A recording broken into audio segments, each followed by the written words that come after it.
नमस्कार साथियों। आज की वीडियो में हम इस बात के ऊपर चर्चा करने जा रहे हैं कि दुनिया की सबसे बड़ी मानव निर्मित नहर जिसको हम स्वेज नहर कहते हैं उसके ऊपर एक खतरा मंडरा रहा है। तो सबसे पहले तो हम इस बात को ही जान लेते हैं कि भाई स्वेज नहर जो है वो क्या है और स्वेज नहर का दुनिया के जो कारोबार है उसके ऊपर कितना बड़ा असर है। तो हम इस बात को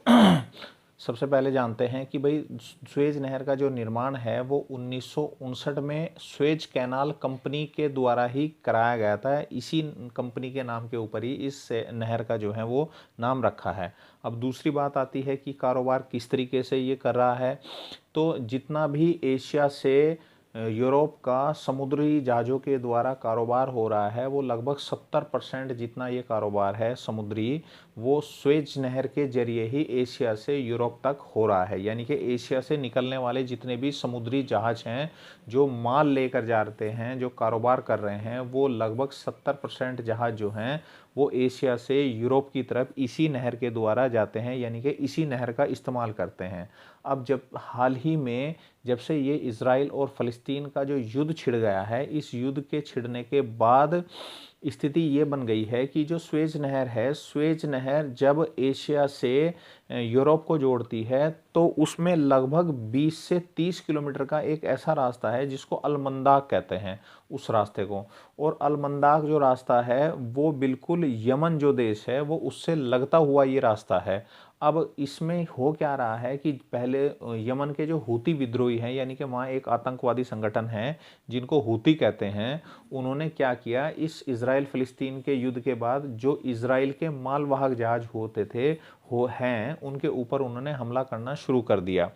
इससे क्या है कि भाई पहले वो इज़राइल के ही समुद्री जहाज़ों के ऊपर हमला कर रहे थे, लेकिन अब स्थिति पूरी तरीके से बदल गई है कि अब उन्होंने इज़राइल के साथ साथ जितने भी यूरोप से या अमेरिका से जितने कारोबार करने वाले जितने भी समुद्री जहाज़ हैं उनके ऊपर अब इन्होंने हमला करना शुरू कर दिया है। और जो सबसे बड़ी अभी हाल ही में घटना हुई है वो हुई है कि जो ब्रिटिश तेल कंपनी है बीपी, ब्रिटिश पेट्रोलियम, उसके जहाज़ों के ऊपर भी उन्होंने हमला किया। एक दुनिया की सबसे बड़ी जो शिपिंग कंपनी है जिसका नाम एवरग्रीन है उसके जहाज़ों के ऊपर भी उन्होंने हमला करना शुरू किया। तो पहले तो ये सिर्फ इज़राइल के जहाज़ों के ऊपर ही हमला कर रहे थे, लेकिन अब इन्होंने लगभग जितने भी इस क्षेत्र से अलमंदाग जो क्षेत्र है इससे गुजरने वाले जितने भी ये जहाज़ हैं उनके ऊपर इन्होंने हमला करना शुरू कर दिया। अब इस बात से चिंता खड़ी हो गई है कि भाई ये लगभग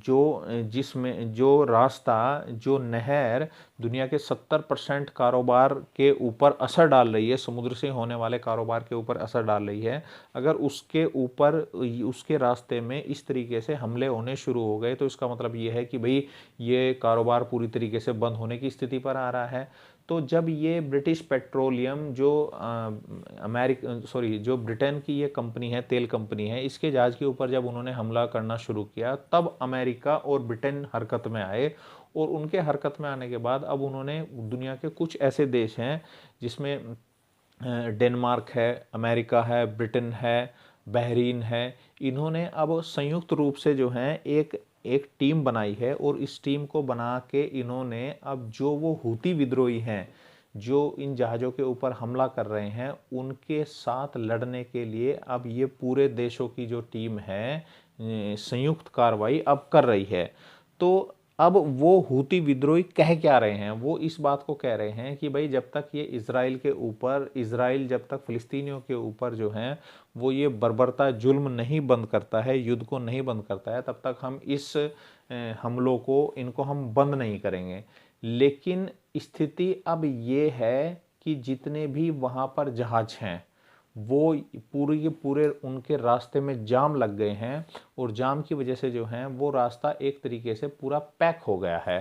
अब हम इस बात को समझने की कोशिश कर रहे हैं कि क्या ये स्थिति जस की तस बनी रहेगी या इस स्थिति के ऊपर जो है और कोई कार्रवाई होगी। तो स्वेज नहर जो है वो लगभग 200 किलोमीटर, यानी कि वैसे इसकी जो टोटल लंबाई है वो 193 किलोमीटर लंबी इसकी लंबाई है। और इसी लंबाई के वजह से ही ये इस भूमध्य सागर को लाल सागर से जोड़ देती है। अब हम इस बात का जिक्र कर रहे हैं कि भाई जब इस नहर के ऊपर अगर ये नहर बंद हो जाती है तो क्या दुनिया में महंगाई बढ़ेगी या नहीं बढ़ेगी, और अगर दुनिया में महंगाई बढ़ती है तो इसका सबसे बड़ा जो असर होगा वो होगा तेल के ऊपर, तेल कंपनियों के ऊपर। अच्छा, अब भारत की बात कर लेते हैं कि अगर इस नहर में ये स्थिति जस की तस बनी रही, यानी कि जो यमन के हुती विद्रोही हैं अगर वो लगातार हमला करते रहे, तो बहुत सारी भारत की भी ऐसी तेल कंपनियां हैं जिनके ऊपर ये असर पड़ना लाजमी है। और इससे लगभग जो है तेल के साथ साथ जो दूसरे और भी जो सामान हैं हमारे रोज़मर्रा के, वो भी महंगे हो सकते हैं, क्योंकि लगभग 17 साल के अंदर लगभग 17,000 जहाज़ों का इस रास्ते से, जिसको हम अलमंदाग कह रहे हैं, जो यमन से लगता हुआ एक रास्ता है, इससे लगभग 17,000 पानी के जहाज़, ये समुद्री जहाज़ जो कारोबार कर रहे हैं वो गुजरते हैं। अब अगर इन जहाज़ों के ऊपर इसका असर पड़ता है तो आप समझ रहे हैं कि भाई पूरी तरीके से दुनिया में एक महंगाई की स्थिति बढ़ जाएगी।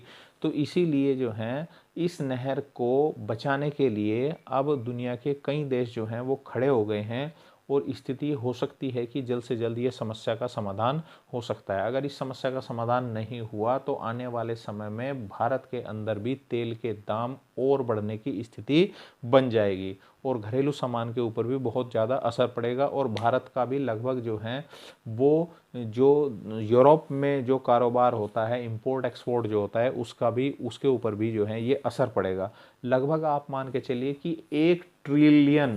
1 ट्रिलियन कारोबार हर साल इस स्वेज नहर के वजह से ही होता है दुनिया के बीच में। तो इसीलिए इस स्वेज नहर का दुनिया की उस इकोनॉमी में, दुनिया की आर्थिक स्थिति में बहुत ही बड़ा योगदान होगा। तो मुझे बिल्कुल आशा है कि भाई आपको ये जो है वीडियो पसंद आई होगी। तो इसलिए आप चैनल को सब्सक्राइब करें, शेयर करें और ज़्यादा से ज़्यादा इसको लाइक करें। धन्यवाद।